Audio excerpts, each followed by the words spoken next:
Well, good afternoon. I'm Senator Julie Rosen. I'm Chair of Finance in the Senate, and I'm very, very happy to be here.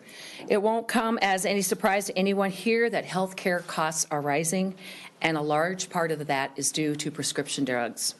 The average retail cost of a prescription for a chronic condition is $6,800 per drug per year. And for someone on Social Security, that's 40% of their yearly benefit for just one drug. And we see an increase in the state of over 9% every year on prescription drugs. So the high prescription drug costs are a serious threat to the health and well-being of millions here in Minnesota and in the U.S. We've heard all the stories of people who can't afford the medications they need to survive, and then they decide to take their chances and the consequences of their untreated diseases. So drug prices, as we know, are out of control, and this is unsustainable. Nobody forces drug prices or drug companies to charge high prices. They can, and so they do. What we hope to do this year, with a large coalition of people that have worked on this bill, is require transparency. And I think that's what the state of Minnesota and the people of Minnesota deserve, is transparency at the very minimum. So drug companies need to justify their prices to the consumers. And maybe some of these prices are legit or reasonable, and maybe not. But now is the time to find out. With me, I have Representative Kelly Morrison. Good afternoon. I'm Representative Kelly Morrison, and I serve as the Vice Chair on the Health and Human Services Policy Committee in the House. Minnesotans pay too much for prescription drugs. In fact, we spend more on drugs now than we do on inpatient hospital care. Today, prescription drugs make up about 20% or more of all healthcare costs, and prescription drug spending is growing faster than any other part of the healthcare dollar. As policymakers, we need to understand how prescription drug prices are set in the first place and why they continue to get more expensive. From discovery to getting the drug to patients, what are the real costs, and are the prices justified? This bill aims to slow the trend of rising drug prices by requiring drug manufacturers to provide greater transparency about drug prices. More information will lead to better understanding of drug prices and will help inform public policy. As a physician, this is very near and dear to me. These are important steps that we have to take. And with the National MS Society is Dr. Nikki Foster. Good afternoon. My name is Nikki Foster. I live in Brooklyn Park with my husband and 2 children. I live with multiple sclerosis, and I'm an MS activist with the National MS Society. Multiple sclerosis, also known as MS, is a chronic disease of the central nervous system that interrupts the flow of information from the brain to the body. Symptoms of MS are variable, ranging from mild impairment to full paralysis. There is currently no cure for MS, and since the disease is not fatal, a person can live with the disease their entire life. My MS journey began on an average day. I was walking to my office, and my right leg gave out from under me. I gradually lost all feeling of that leg, and I struggled to walk, work, and complete basic tasks. This sudden immobility was puzzling because just the month before, I finished my first half marathon. I received the life-changing diagnosis of MS in January of 2015. Today, thanks to medication that slows the progression of the disease and a lot of determination, some might say stubbornness, I'm walking strong, and I'm even running short distances again. This is a small victory, but without a cure for MS, I never know when it will attack again and what function it will rob from me next. This reality and managing the daily symptoms of my disease leaves my family's future scary and uncertain.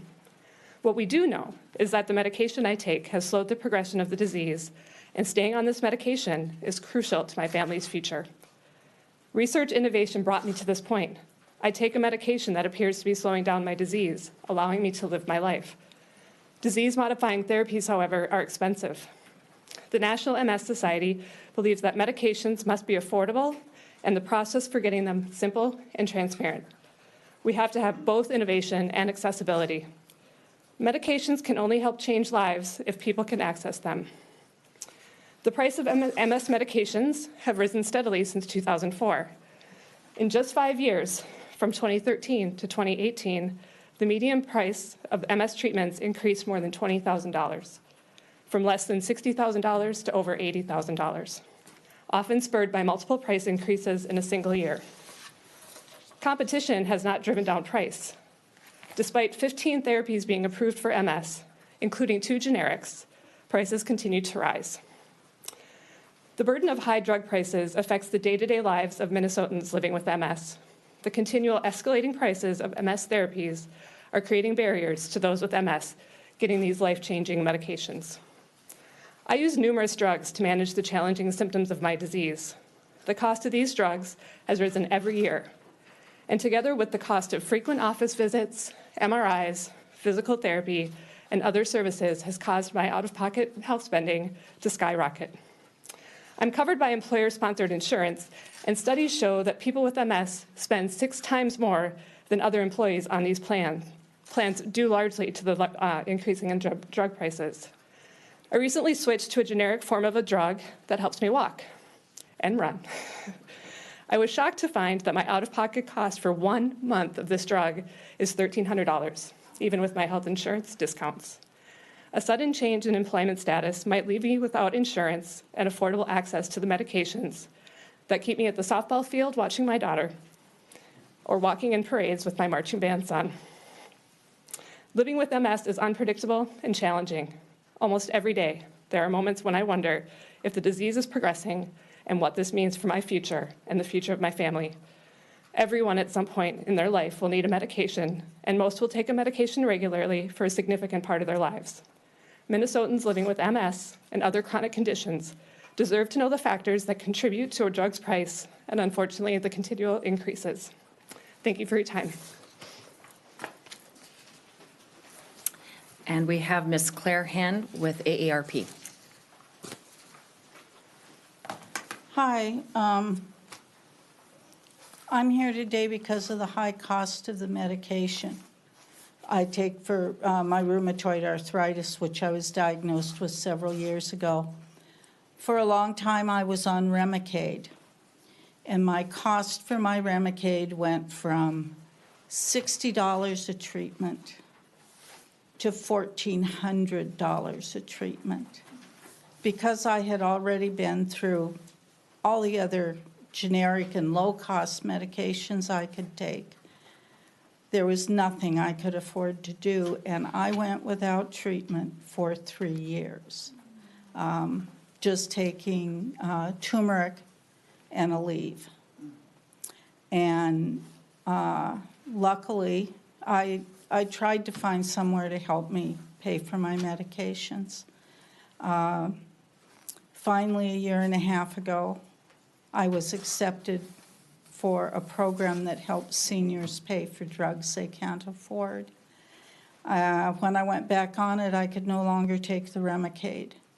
So I am now on Orencia, which I'm not having side effects from. However, the copay on that is $1,070 a month.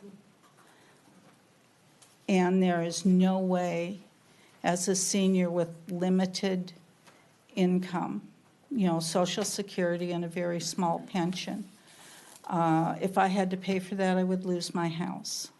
I would not be able to afford to stay in it. And I don't know how long. I'm lucky I get the charity care, but who knows if the next time I apply, because you have to reapply every year, that they will have a place and the funds for that. And we have to do something. There is no reason that a drug would go from $60 to $1,400 just from December to January.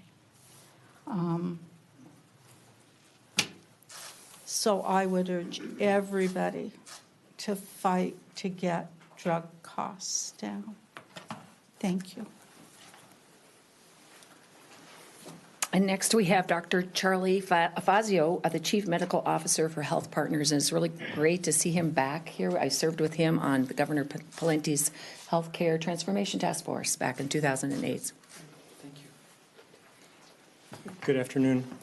So I'm the Chief Medical Officer for the health plan part of Health Partners, the payer part of Health Partners.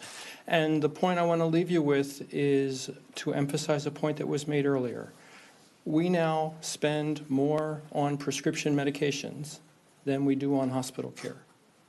Stop and think about that for a minute. For well over 1 million people that we insure, we spend more on their prescription medicines than we do for anything any of them needs in the hospital over the course of a year. In fact, if we take in $1 in premium, on average we spend about 20 cents of it on prescription medications, 19 cents on hospital care. Those didn't used to be close to each other, those two numbers. And it's not because the cost of hospital care is going down. As Senator Rosen mentioned, the cost of health care, all health care, is going up. It's just that pharmacy is going up much faster than anything else.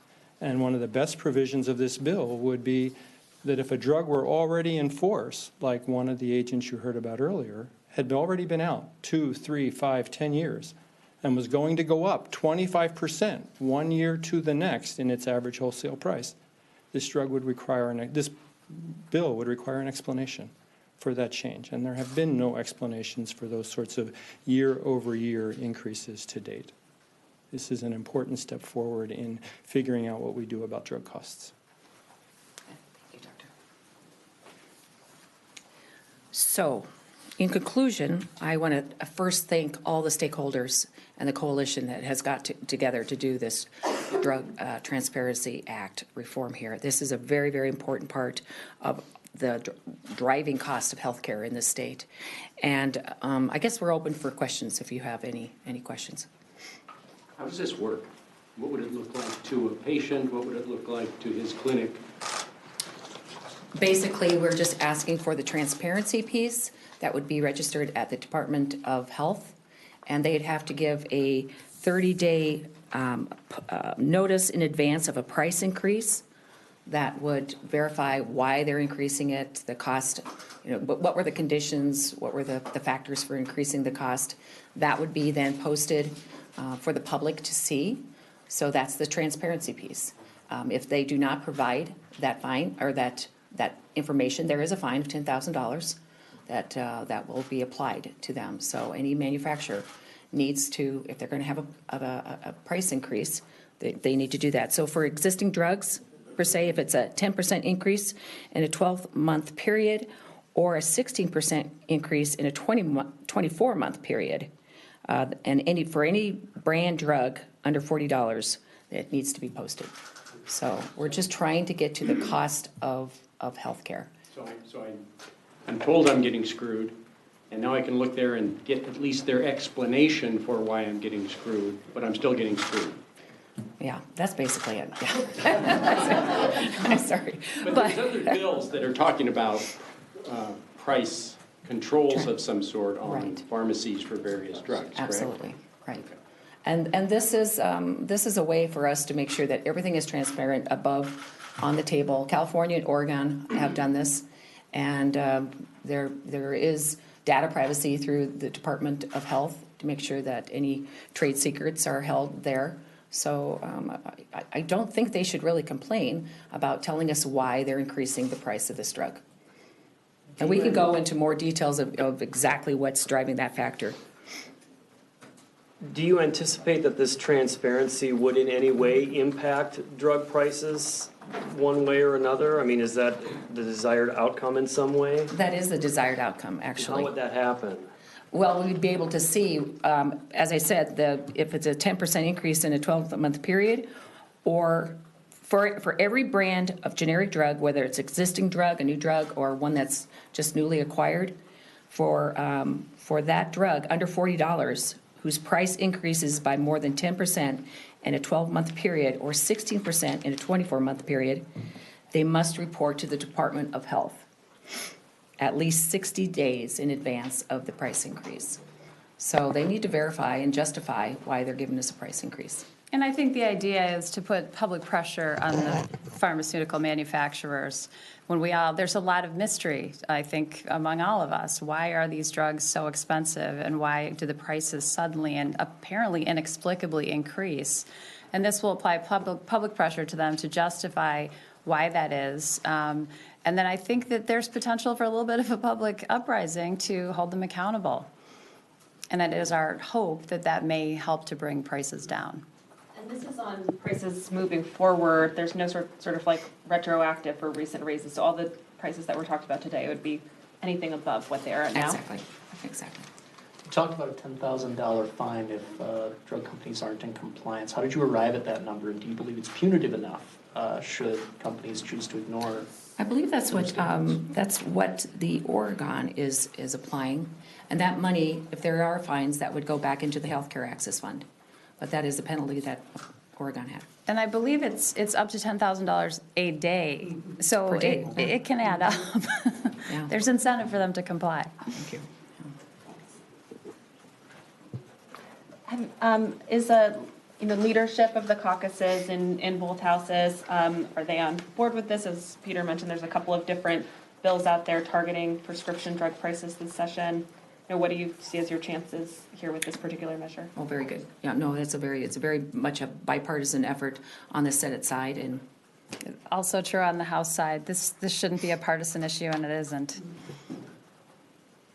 we can go through some of the drivers, some of the questions, if you like, that we're going to ask the manufacturers, like how the cost to manufacture the drug, market the drug, including advertising cost, research and developing the drug, distributing the drug, admin costs. I think those are very important pieces that they need to justify that price increase and become more transparent in doing business. Have you heard any feedback from any of the pharmaceutical companies about this bill? I have not. I haven't either. Yeah. They must agree with us. Great. Any more questions? If not, thank you very much. Appreciate this. Thank you.